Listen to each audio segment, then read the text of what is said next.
ये कहानी मेरे ही जीवन की आप बीती अनुभव है। भेदभाव और पक्षपात का मैंने बस नाम सुना था। कैसे किया जाता है ये देख भी लिया ससुराल आकर। मेरी शादी बहुत बड़े परिवार में हुई थी। मेरे पति ठहरे 4 भाई और 1 बहन। ससुराल भरी पूरी थी, अर्थात सास ससुर, जेठ जेठानी और उनके 3 बच्चे, 2 देवर और ननद। घर में हम 2 बहुएं बस बनाती खिलाती और चूल्हे चौके के चक्कर में लगे रहते।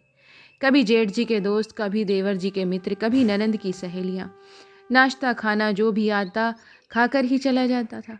ऊपर से सासू माता का तुर्रम ये कि घर में नौकर कोई नहीं आ सकता, तो समझ लीजिए कि आंगन में बर्तनों का पहाड़ लग जाता था। नाश्ता के बाद और खाना खाने के बाद भी इतने बर्तन सिंक्स में नहीं आ सकते थे।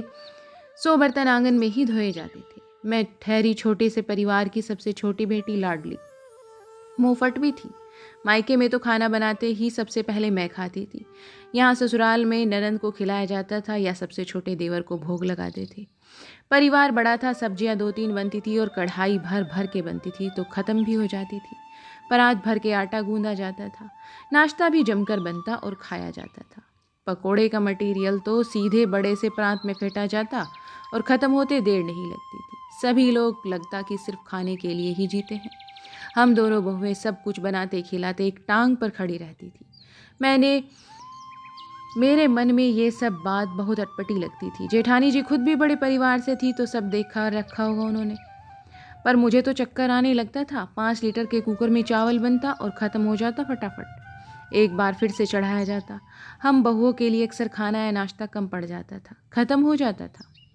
एक दिन जेठ जी के दोस्त के घर कुछ कार्यक्रम था जिसमें घर के सभी लड़के चले गए थे। दोपहर के खाने के बाद भी एक कुकर भर के चावल बचा हुआ था। मैंने सास से कहा कि ये तो बहुत ज़्यादा सा है, 5 लीटर का कुकर था। सास ने कहा कुछ ज़्यादा नहीं है, शाम को नाश्ते में यही चावल फ्राई करके चाय के साथ परोस देना।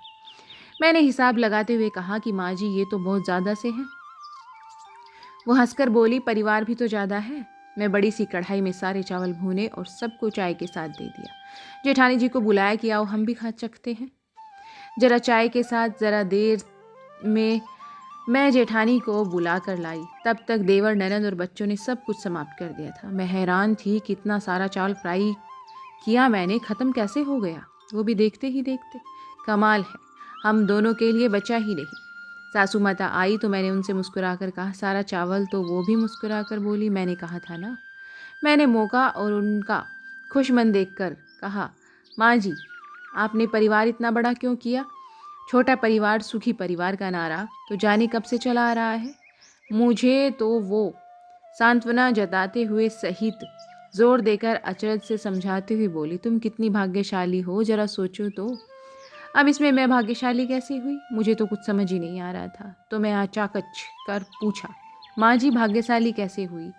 तो रहस्य समझाते हुए बोली, अरे आज के युग में किसको मिलता है ऐसा परिवार? तुम कितनी भाग्यशाली हो कि तुम्हें जेठ मिला, जेठानी मिली, 2 देवर हैं, 2 देवरानियाँ आएंगी, छोटी ननद है, सास ससुर है, आंगन में 4 बच्चे हैं। तुम्हारे भाग्य से तो हर किसी को जलन होगी।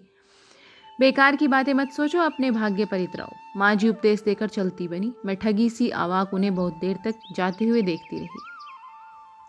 समझ में नहीं आया कि वो क्या समझा कर गई है मुझे। खैर उनकी बात रह रहकर मुझे संबल देती और कचोटती भी रही। गुत्थी सुलझती नहीं थी, पर अच्छा ये हुआ कि मेरे पति का तबादला दिल्ली हो गया। मैं भी उनके साथ बनाने खिलाने के लिए चली गई। कुछ 1 सालों में जैसा कि तय था कि देवर की शादी हो गई तो हमारा अपना परिवार ही 15 जनों का परिवार हो गया। इतने लोगों के लिए बड़ा सा घर भी छोटा पड़ने लगा। खैर जैसे तैसे हमारी गुजर रही थी। सास से कुछ भी शिकायत या कमी बताओ कि ये परेशानी हो रही है तो उनका यही जुमला होता था, अपने भाग्य पर इतराओ, मेरी भाग्यशाली बहू हो। इस बीच एक बार हम सब त्योहार पर घर एकत्र हुए तो एक दिन ननंद के रिश्ते की बातें शुरू हो गई। पति 4 भाई है, वो तो सब भाई लोग भी आगे आए। अच्छे वर और अच्छे घर परिवार की तलाश शुरू कर दी।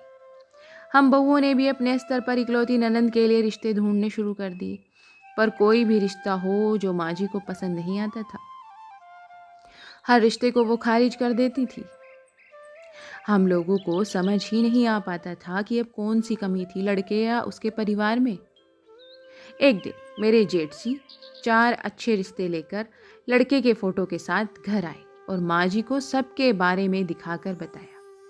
वो हर लड़के के बारे में और उसके परिवार के बारे में बताते जाते। माँ जी सुनती और हाँ हूँ कर चुपचाप जाती थी।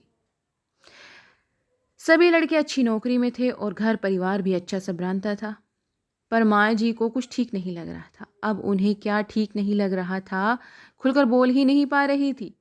शायद हम बहुओं से झेप लगती हो। एक दिन सब लोग खा पी कर सो रहे थे और जेठ जी व मेरी पति माँ जी के पास बैठे ननंद जी के लिए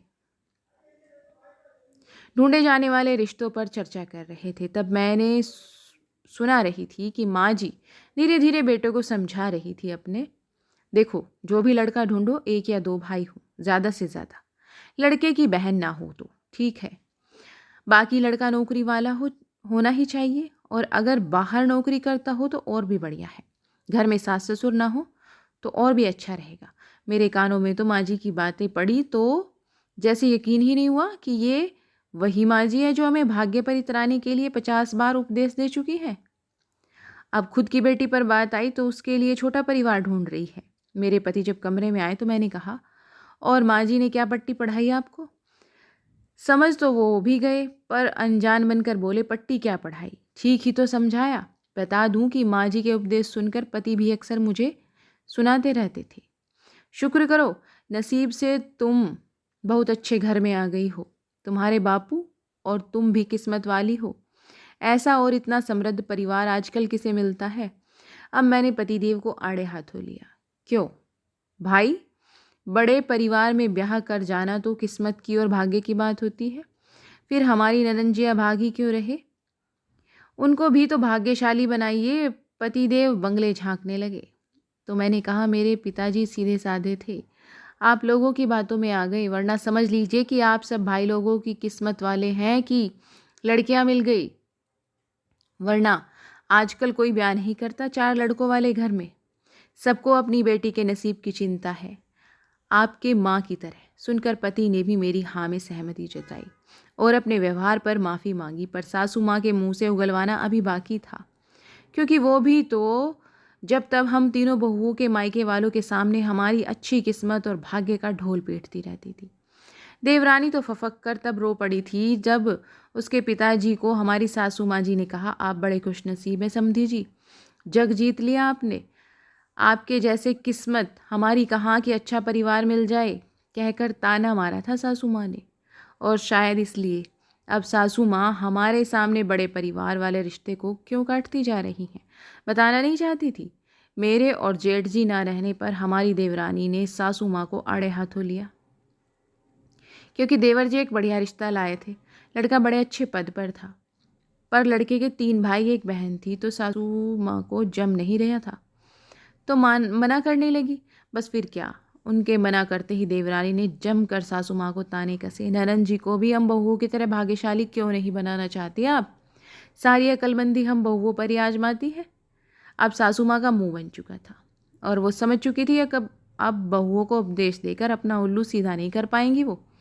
फिर उन्होंने झूठी रोब ढालने की ना केवल आदत बदल ली, वरन इस बात का भी शुक्र मनाने लगी कि भाग्य से उनको बहुएं मिल गई, वरना उनका घर तो सूना ही रहता।